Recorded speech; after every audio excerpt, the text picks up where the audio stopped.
Alright, so Kosovo is an extremely controversial topic in Europe, yet alone in the Balkans, and I'm gonna try my hardest to be as objective as possible and suppress my personal bias. So, without further ado, this is Kosovo Explained.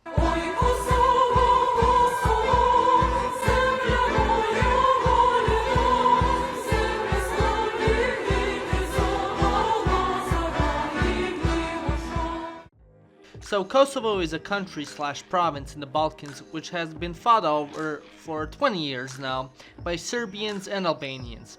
In 2008, Kosovo proclaimed independence, but half of the world, including Serbia, didn't recognize it, and half did. Recently, there has been drama over tariffs and ethnic cleansing, so much so that nationalism has been on the rise again. However, our story begins far from 2008. To truly understand the conflict of Kosovo, we gotta go back far into the past, somewhere around the 7th century AD.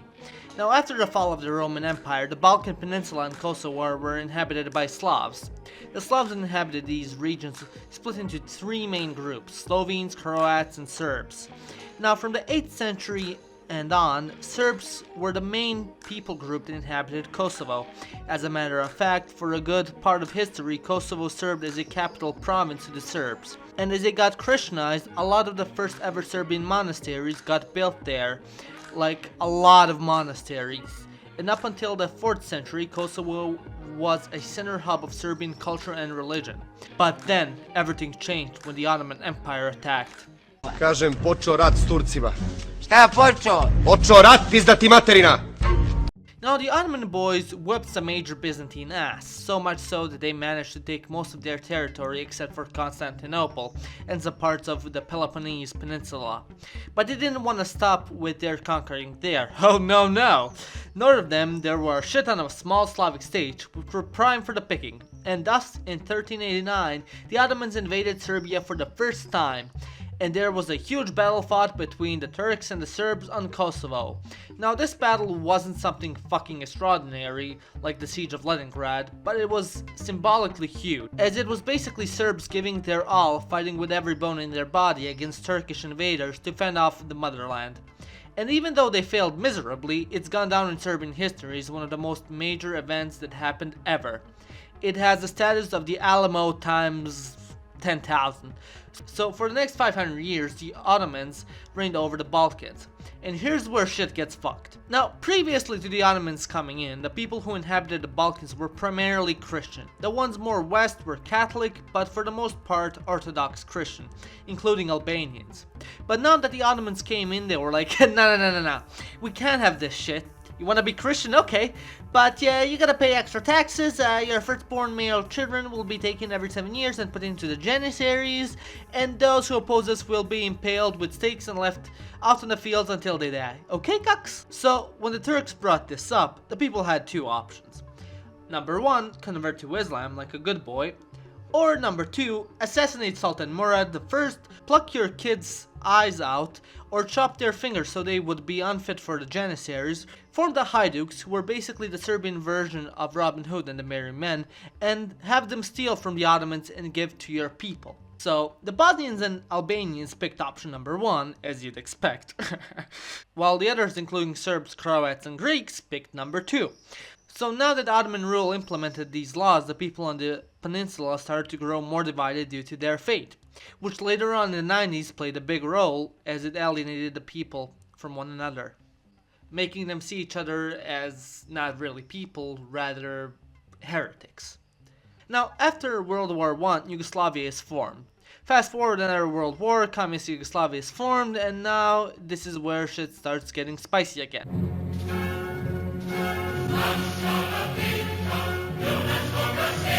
Enter Josip Broz Tito, the big dick dictator of Yugoslavia, the man who fought against Nazis and established communism. This man now was in charge of Yugoslavia and wanted to bring back the industry that was destroyed in the war. And one way of doing so was to bring in a bigger workforce, which Yugoslavia needed badly, cause in World War I, 60% of the Serbian male population died. And then some 340,000 died in concentration camps, excluding the ones that died during battle in World War II. So, Tito brings in a bunch of Albanians to Kosovo to start working in the mines, because Kosovo is a mountainous region rich with ores such as coal, zinc, lead, silver, and many others.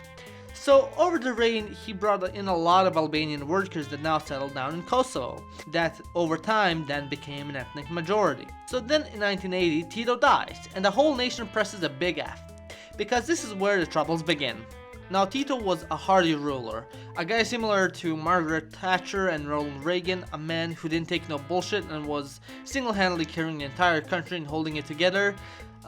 So much so that the entire country revolved around him being in charge. And when he finally kicked the bucket, there was one big power vacuum. You had this pretty successful multi-ethnic, multicultural country with an open seat of absolute power. So the question popped up, who is gonna be on top? And to sum it all up, because this story is so long and it can basically be its own video, everyone became very nationalistic and everyone wanted their own to be the ones ruling everyone else, which then escalates into a civil war fueled by Western powers such as the US and Germany, and the three main players of the war, Serbia, Croatia, and Bosnia, start enacting ethnic cleansing on one another, which, for those of you who don't know what ethnic cleansing is basically another word for light genocide. So, because everyone is fucking killing each other, Serbia's economy is in the shitter with hyperinflation. Over 300,000 people are dead, and everyone is exhausted from the war. So Albanians in Kosovo see a chance to decide they want independence. The KFR terrorists rise up and Serbia crushes them, which then leads to both sides committing war crimes against one another. But the dudes down in Kosovo tell the West, hey, if you guys help us out, we'll let you have a military base here and use our resources. So of course, the US can't say no to this, because who the fuck doesn't want more military bases that would be somewhat close to Russia, and who else but the States wants to see the demise of a socialist country? So then Serbia was targeted because of war crimes against the KFR, even though, as I said before, both sides were guilty of this, and they proceeded to bomb the ever-loving shit out of Serbia, dropping over 37,000 cluster bombs and bombs with depleted uranium. That's right, depleted uranium, killing over 4,000 people and injuring over 12,000, most of whom were civilians, and most of the bombing was centered around factories and civilian buildings, such as schools and homes. Serbia had no other choice but to seize their operation in Kosovo, and then the UN moved in, and then in 2008 Kosovo declared its independence, which these countries accepted, and these didn't. And over the years, the Albanians on the territory of Kosovo had been kicking out more and more Serbs from there and destroying centuries-old churches and monasteries, which I mentioned previously in this video.